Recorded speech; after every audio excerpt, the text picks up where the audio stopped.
주님의 평강이 흘러넘치는 예배의 시간이 되기를 간절히 소망합니다. 그것을 누리시는 성복교회 가족들, 지체들 되기를 간절히 소망합니다. 큰일 났습니다. 지금 감동이 있어서 눈가가 좀 촉촉해졌습니다. 제가 설교단 위에서 울어본 거는 또 처음일 것 같은데 이렇게 터지면 이제 우는 게 되겠죠. 옥 누른다고 쉽지 않았습니다. 이렇게 또 청년들이 어찌나 이게 또 예쁜지, 어찌나 이렇게 사랑스러운지, 그리고 그것에 대한 또 성도님들의 그 화답이 너무 아름다웠습니다. 거기에서 오는 그 감동이 하나님께서는 얼마나 기뻐하실까, 이 자리를 얼마나 기뻐하실까. 오늘 말씀 제목이 무엇입니까? 영과 진리로 예배하라. 바로 이 시간이 영과 진리로 예배하는 시간인 줄 믿습니다. 우리는 그 시간을 충분히 누리고 가질 줄 믿습니다. 말씀으로 나아가겠습니다.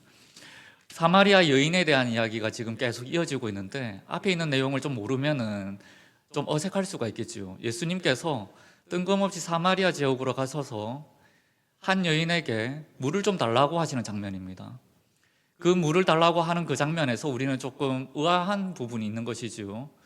사실 성경을 그냥 덮어놓고 읽는 사람들에게는 와닿지 않는 부분이기도 합니다. 왜 굳이 사마리아로 가셨을까? 사마리아라는 곳은 유대인들에게는 기피하는 곳이었습니다.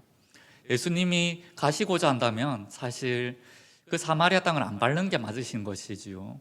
근데 예수님께서는 그 사마리아 땅을 밟으셨습니다.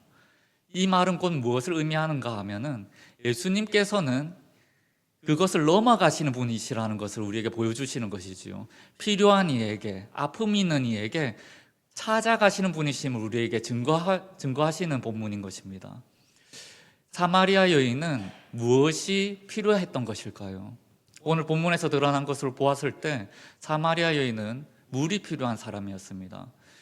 이 당시 때 물 기르러 온다고 한다면은 이렇게 한낮에 물을 떠오르는 사람은 없을 것입니다. 왜냐하면 태양이 너무 또 쨍쨍하고 그 아무도 이 시간에는 물 들어오는 사람이 없는 것입니다. 그런데 사람이 없는 그 시간에, 사람들을 피해서 이 시간에 여기를 나왔다는 것은 뭔가 지금 공동체 안에서 문제가 있다는 것이지요. 공동체가 기피하는 대상, 뭔가 동떨어져 있는 대상이 지금 이 사마리아 여인인 것입니다. 그리고 여인이 오늘 본문 15절에 말하고 있죠. 여자가 이르되 그런 물을 내게 주사 목마르지도 않고 또 여기 물을 기르러 오지 않게 하옵소서. 이 얼마나 가슴을 아리게 만드는 구절인지 모릅니다. 여기 물 기르러 오지 않게 하옵소서. 정말 목마르지 않은 그 생수를 허락된다면 내가 굳이 여기까지 안 나와도 된다는 말인 것이죠. 여기까지 오는 내내 얼마나 사람들의 눈치와 눈총, 그리고 그 마음의 상처가 깊어졌겠습니까?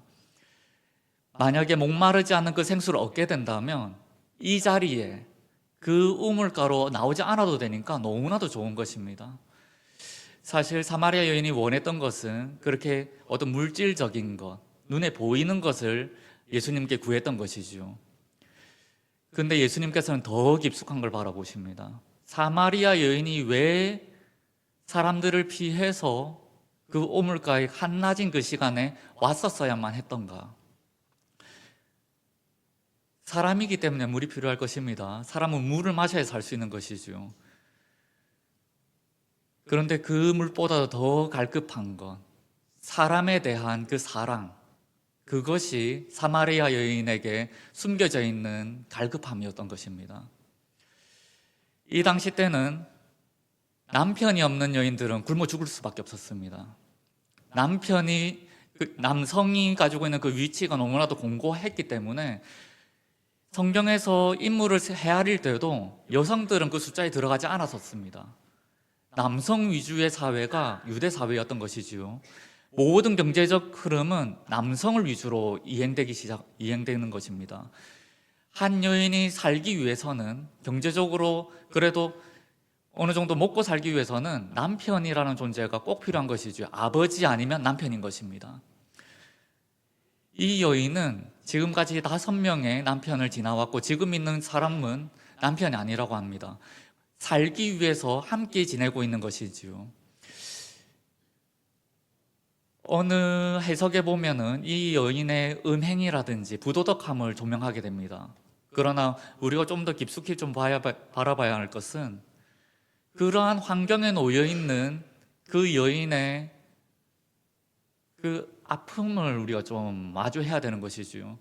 우리가 이 여인의 부도덕함에 초점을 맞추게 되면 더 이상 우리가 그 하나님의 사랑에 대해서 다가가기가 너무나도 편협하게 갈 수밖에 없습니다. 그 아픔을 바라보시는 예수 그리스도의 그 발걸음, 거기에 우리가 초점을 맞춰야 되는 것입니다. 예수님께서 다가가셨고 그 여인에게 그 사랑을 전달하기 위해서 부단히 또 노력하는 하나님의 모습을 우리가 발견하게 됩니다. 16절입니다. 이르시되 내 남편을 불러오라. 이것은 상처를 긁는 말이기도 한 것이지요. 지금 한 주간 큐티를 또 진행해 오셨을 텐데 그 큐티 나눔할 때 어떠한 역사가 있었는지 모르겠습니다. 특히 소그룹 모임을 가지시게 됐었을 때 소그룹 모임 중에 가장 앞선 것이 마음문 열기입니다. 근데 마음문 열기가 쉽지가 않습니다. 마음문을 열려면 아픈 것을 만질 수 있어야 되는 것이죠. 그것을 꽁꽁 감춰둔 채로 마음문을 열어봤자 깊은 대화가 되지 못할 것입니다. 아직까지는 좀 힘들지 모르겠습니다. 소그룹 가운데에서 나의 아픔을, 나의 힘듦을 그것을 온전하게 오픈하기가 쉽지 않을 것입니다. 그러나 그것을 만질 수 있어야 됩니다. 그것이 만져질 때에야 비로소 진정한 마음문이 활짝 열리게 되고, 그리고 정말 소그룹 큐티에서 그 말씀 묵상에서 받게 되는 그 은혜가 풍성하게 더하여지는 것이지요. 오늘 본문은 그것을 찔러주고 있습니다. 사마리아 여인의 아픈 부분을 예수님께서 건드십니다. 그러니까 사마리아 여인이 당장에 발작을 하게 되는 것이죠. 깜짝 놀랍니다. 여자가 대답하여 이르되 나는 남편이 없나이다. 예수께서 이르십니다. 내가 남편이 없다는 말이 옳도다. 남편이 5이 있었고 지금 있는 자도 내 남편이 아니니 내 말이 참되도다. 예수님께서는 다 알고 그것을 물어보셨던 것입니다. 다 알고도 이것이 아픔이 될 줄은 알면서도 예수님께서 그것을 왜 언급하셨을까? 이것을 찝어야지만, 이 고름을 짜야지만 그 다음 단계로 넘어갈 수 있기 때문입니다. 이게 너무 아팠는지 사마리아 여인은 대화의 주제를 옮깁니다. 근데 그 대화의 주제 옮겨간 부분이 너무나도 재밌습니다. 종교의 대화로 넘어가게 되었습니다. 예배에 대한 것이죠. 어쩜 대화의 주제가 이렇게 참 알맞게 진행되었는지, 예수님께서는 이 예배에 대한 것을 자세하게 풀어주시는 그 역사를 허락하여 주셨습니다. 영과 진리로 드리는 예배.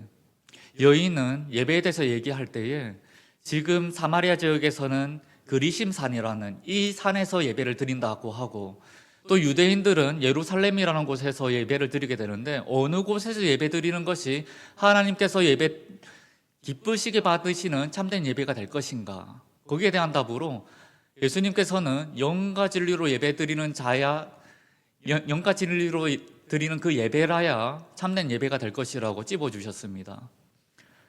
이것이 좀 어렵지요. 영으로 드리는 예배는 또 무엇이고 진리로 드리는 예배는 또 무엇인가라는 물음이 우리에게 남게 됩니다. 영으로 드리는 예배, 어떤 예배이겠습니까? 이 육신으로 드리는 예배가 아님이 먼저 드러나지 않겠습니까? 영으로 드리는 예배이기 때문에 온전히 성령님의 인도하심 가운데에서 우리의 전적 헌신이 묻어나 있는 것이 영으로 드리는 예배입니다. 인간적인 어떤 계산이라든지 인간의 구함이 녹아져 있는 예배가 아니라 전적으로 성령의 이끄심대로 나아가는 예배가 영의 예배인 것이지요. 성령님께서 허락하여 주시지 아니하시면 우린 예배를 드릴 수가 없습니다. 지금 이 자리에 앉아 계시지만 이 자리에 앉아 있는 곳조차도 성령님께서 인도하여 주시지 않으면 자리에 앉을 수가 없는 것이지요. 앉았다 하더라도 이거 조금 아픈 말이 될 수도 있습니다.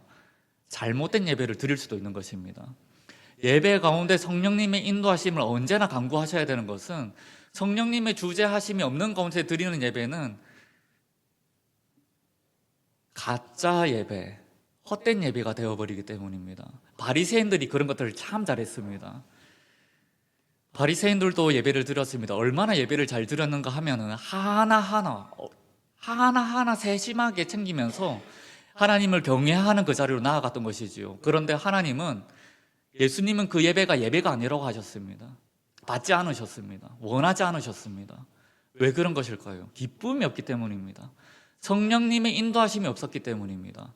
그저 두렵기 때문에, 그저 습관대로 앉아있고 습관대로 풀어나가는 그 예배는 예배가 아니기 때문입니다. 예배를 다시 한 번 더 생각해 봅시다.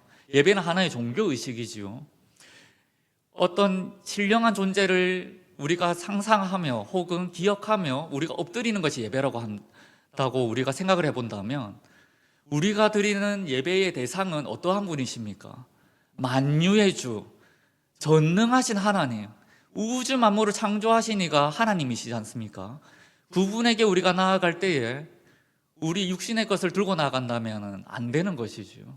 그래서 우리는 우리의 불가능성 앞에서 성령님을 구해야 되는 것입니다. 성령 하나님이시여 예배를 인도하여 주시옵소서. 예배 드리기를 간구하는 그 심령 안에서 기도하고 나오셔야 되는 것입니다. 그리고 그 기도 가운데서는 예배의 풍성한 간구도 있어야 되는 것이지요.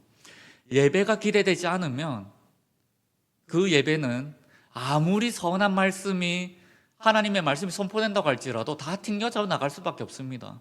그저 앉았다가 나가고, 그저 또 주일이 되면 주일이 됐기 때문에 9시 딱 맞춰서, 11시에 맞춰서, 2시 반 맞춰서 그저 앉아있다 나가는 것밖에 안 되는 것입니다.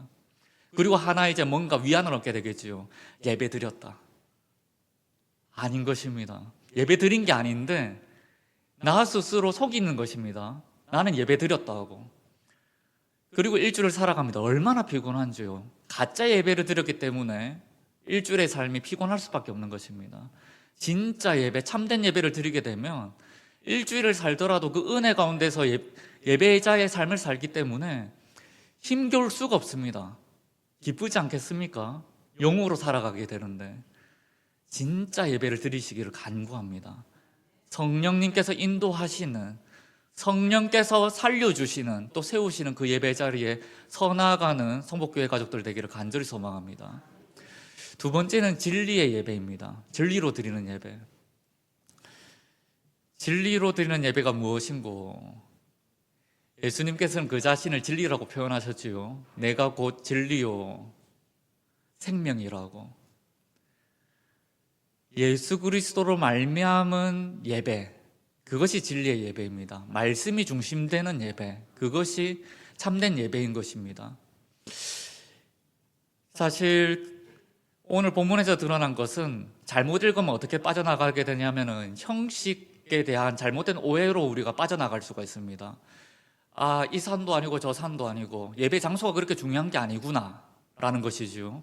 그리고 예배 형식에 있어서도 주님만이 우리의 주시기 때문에 주님만 서 계시면, 성령님의 인도하심 가운데 있으면 다 예배가 되겠네. 아닙니다. 하나님께서 형식을 요구하십니다. 하나님께서 요구하시는 형식이 있습니다. 바른 형식. 구약에서는 율법이 있었습니다. 제사가 있었습니다. 그런 형식이 있었습니다. 신약에 넘어와서는 무엇이 형식이 되는가? 예수 그리스도 그분이 우리의 형식이 되는 줄 믿습니다. 형식이 완성된 것이지요. 완성된 형식. 세상의 형식들은 다 유한합니다. 우리를 닮을 수가 없는 것이지요. 인간의 한계적인 형식들은 무한한 것을 닮을 수가 없습니다. 예배가 마찬가지입니다. 우리 예배 가운데 은혜를 누리지 않습니까? 형식을 넘어가는 은혜를 누리게 될 것입니다. 그런데 그때를 진짜 곰곰이 생각을 해보면, 정형화되어 있는 인간의 형식이 우리의 은혜로 이끄는 것이 아니라 예수 그리스도께서 우리를 은혜로 인도하신다는 것을 우리가 경험하게 되는 것이지요. 그래서 은혜인 것입니다. 우리로부터 시작된 것이 아니라 하늘로부터 주어진 것이 은혜인 것입니다. 그래서 진리로 예배드리는 것이 참으로 중요합니다. 완성된 형식, 그것을 놓치지 않으셨으면 좋겠습니다.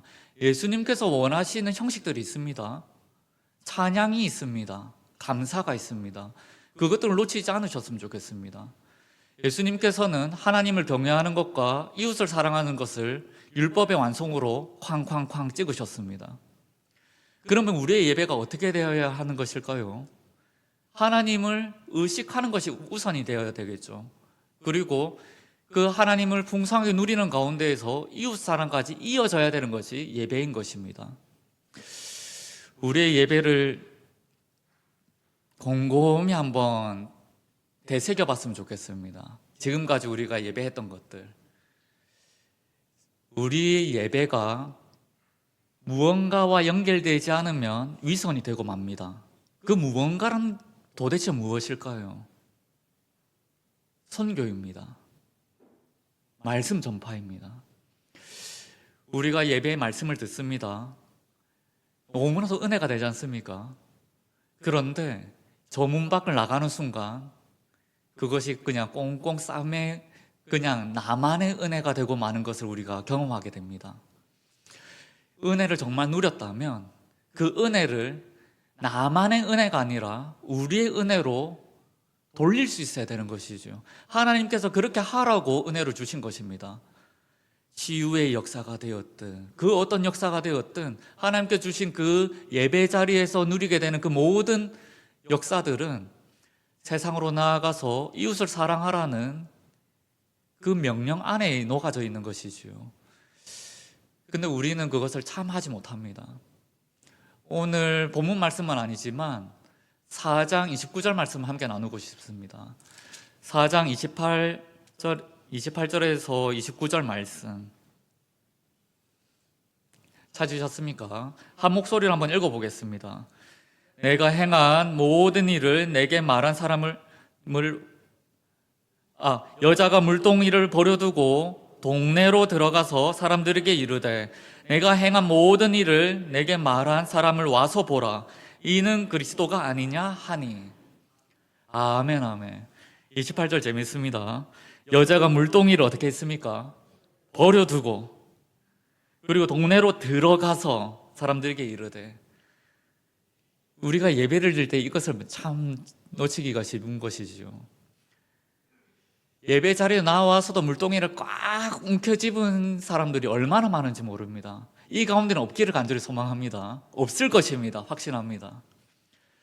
예배 자리에 나왔는데도 불구하고 자신의 물동이, 세상의 물동이, 그것을 꼭 움켜잡고 예배 자리에 나온 사람들이 많습니다.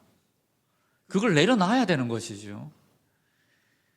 생명수는 하나님으로부터 우리에게 주어질 줄 믿습니다.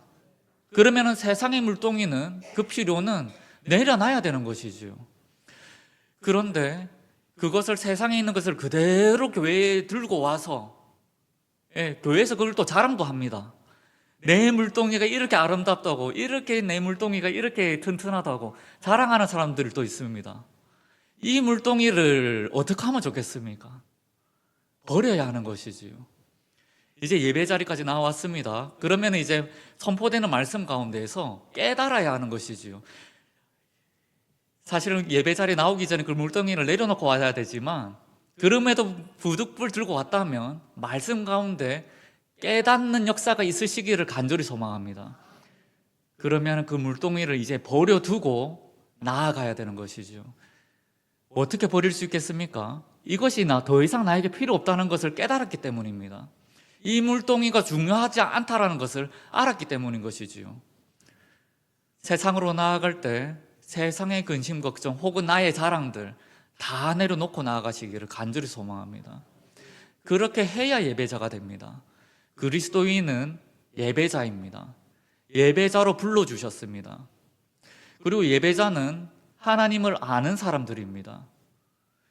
하나님을 아는 사람들이 세상의 것에 쫓겨서 하나님을 의지한다고 하면서도 하나님을 전적으로 의지하지 못한다면 그 무슨 꼴불견이겠습니까? 하나님을 의지하지 못하는 이들은 그리스도인이라고 뭐라고 해야 될지 모르겠습니다. 너무나도 슬픈 일이죠. 근데 본인들은 잘 모릅니다. 그래서 곧잘 그 자신들을 그리스도인이라고 표현하는 것이지요. 교회 다닌다고. 나는 교회 다니는 사람이라고. 교회를 그저 다니는 곳으로 하지 않았으면 좋겠습니다. 교회는 예배의 초소요 하나님과 만나는 거룩한 장소인 줄 믿습니다. 제가 그 신혼여행을 좀 멀리 갔다 왔습니다. 그 보통 때 이제 잘 못 가는 곳을 이제 신혼여행 때 그래도 이런 악물고 한번 가보자 해서 아내와 같이 갔던 곳이 스페인을 갔다 왔습니다. 스페인과 남프랑스를 이제 쭉 돌고 왔는데, 스페인 하면은 유명한 그 교회가 하나 있죠. 가우디 성당. 얼마나 아름다운지 모릅니다. 아내하고 가우디 성당 멀리서부터 볼 때도 너무나도 이제 그 위용이 대단했지만, 안에 들어가서 보니까 얼마나 아름다운지 말로 표현할 수 없을 정도로 아름다움이 가득했습니다. 지금은 완공됐다는 소식을 들었는데 한번 또 가서 한번 구경하고 싶습니다. 그런데 그 아름다운 공간 속에서 저는 무엇을 느꼈는가 하면 아무것도 못 느꼈습니다. 그냥 사진 좀 찍다가 예쁘네 하고 돌아왔던 것이지요. 그리고 그 여행 가운데, 신혼여행 가운데 그 일정 가운데 어느 마을에 이제 머물게 되었는데, 그 마을에 교회가 하나 있었습니다. 성당. 유럽은 다 그런지 모르겠지만 마을 중심에 교회가 있더라고요. 마을 중심에 있는 교회니까는 그래도 어느 정도 규모가 있는 교회였습니다. 그렇지만 가우디 성당과 비교를 하면은 비교가 안 되는 작은 교회 성당인 것이지요. 마침 주일이었습니다. 주일이었기 때문에 그 아내하고 그 성당을 들어가 봤습니다. 가우디 성당과는 확실히 비교가 되지 않았습니다. 뭔가 음침하고 빛이 들어오긴 했지만, 스테인 글라스에 들어오는 그 빛이 있었지만 그래도 가우디 성당에 비교할 건 안 됐었던 것이죠. 아, 역시 가우디 성당이 아름답긴 하구나. 찬찬히 걸어가는 가운데 뭔가 울려 퍼지는 어떤 소리가 있었습니다. 그 성당의 성가대가 찬양을 연습하고 있었던 것이지요. 얼마나 감동이 되던지. 그 성전에 대한 이미지가 잊혀지질 않습니다. 성전이란 무엇일까? 그 교회의 성당의 그 건축물의 그 아름다움이 있는 것이 과연 성전일까? 아니지요. 찬양이 있는 곳, 예배가 드려지는 곳, 사랑이 있는 곳이 예배의 초소고 성전일 것입니다. 가우디 성당도 분명히 미사를 드릴 것입니다. 마침 제가 그것을 경험하지 못했기 때문에 이렇게 말하는 게 좀 조심스럽긴 합니다. 그러나 그 중심, 그 본질에 대한 것은 우리가 잊지 말아야 하는 것이지요. 아름다움, 교회의 규모, 커다란 거, 큰 거, 그게 중요한 게 아닙니다. 그 속에서 찬양이 울려 퍼지고 있는가? 그 속에서 지금 기도하고 있는가? 주님과의 만남이 이루어지고 있는가? 그게 중요한 것입니다. 그것이 이루어지지 않으면 세상에 너무나도 슬픈 공간이 되어버리는 것이죠. 차라리 그냥 이 주일 이 시간에 집에 있는 것이 더 나을지도 모릅니다. 집에서 휴식을 취하는 것이, 아니면 더 좋은 거 먹으러 가는 것이 오히려 더 건강에 좋을지 모르겠지요. 얼마나 슬픈 일입니까? 굳이 주일날 교회까지 나왔는데 하나님도 못 만나고 나아가면은 세상에서 가장 슬픈 사람이 되어버리는 것입니다. 영과 진리로 드리는 예배, 그 예배자들 되기를 간절히 소망합니다. 우리 성복교회는 지금 표 보이시죠? 성령으로 사람을 살려 세우는 교회.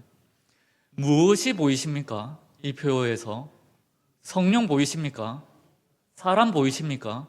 그리고 교회가 보이시죠? 강하게 세워놓았습니다. 성령, 사람, 교회. 예배 가운데 성령님께서 함께 하시지 아니하시면, 그리고 성령님께서 인도하시는 그 사람들이 모이지 않으면 교회는 교회가 되지 못하는 것입니다.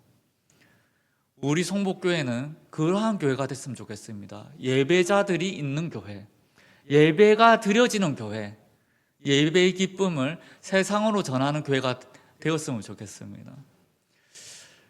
저는 말끝마다 복음 하는데 그럴 수밖에 없는 것이 제가 복음을 누리고 있기 때문입니다.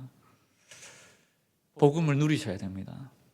복음이라는 것을 강조할 수밖에 없는데 지루하더라도 또 들어주십시오. 2000년 전에 예수 그리스도께서 이 땅에 오셨습니다. 믿으십니까? 예수님께서 이 땅에 오신 것은 하나님께서 세상을 이처럼 사랑하셔서 그분을 우리에게 보내주신 것입니다. 그리고 예수님께서는 우리의 죄를 보시고 그 죄를 속량하시기 위해서 십자가에 달려 죽으셨습니다. 그 죽으심 믿으십니까? 믿으셔야 됩니다. 예수님께서는 확실하게 죽으셨습니다. 그리고 사흘 만에 부활하셨습니다. 그 예수 그리스도를 우리는 믿음으로 고백하며 이 자리에 모여 있는 것입니다. 어찌 기뻐하지 않을 수 있겠습니까? 우리의 그 끔찍한 죄가 해결이 되어버렸는데 사마리아 여인이 그 갈급한 그 심령, 그것이 해결이 되어버렸는데 기쁘지 않겠습니까? 기쁨으로 신앙생활 하셨으면 좋겠습니다. 막 의무적으로 뭐 해야 되니까 그게 아니라 기쁨으로 섬기셨으면 좋겠습니다. 예배자가 되면 할 수 있습니다. 만약에 어떤 헌신의 자리에서 어떤 봉사의 자리에서 힘들고 지치고 낭망할 때마다 기억하십시오. 아, 지금 내가 예배가 안 되고 있구나. 예배를 회복해야 되는구나. 내가 지금 영과 진리로 예배를 드리지 못하구나. 그것을 점검하셨으면 좋겠습니다. 예배자가 되면 기쁨으로 봉사할 수 있습니다. 예배자가 되면 하지 말라고 해도 합니다. 예배라는 것이 헌신이지요. 그것은 인간적인 헌신이 아니라 주님께서 주시는 은혜에 대한 전적인 반응인 것입니다.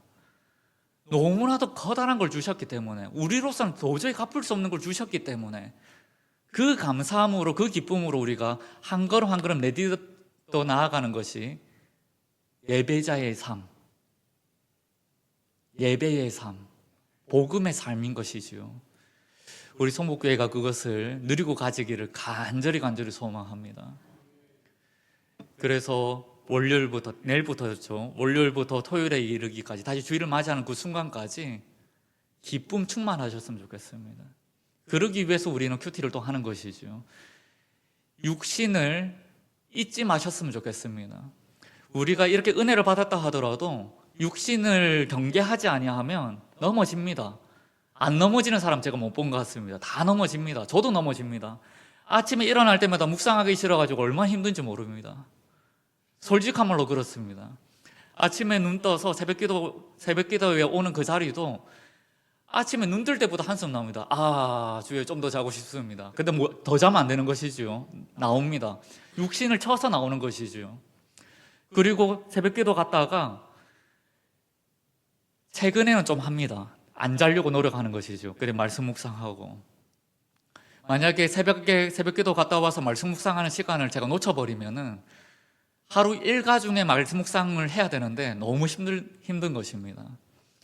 저 또한 그런데 여러분도 쉽지 않을 거라는 것을 압니다.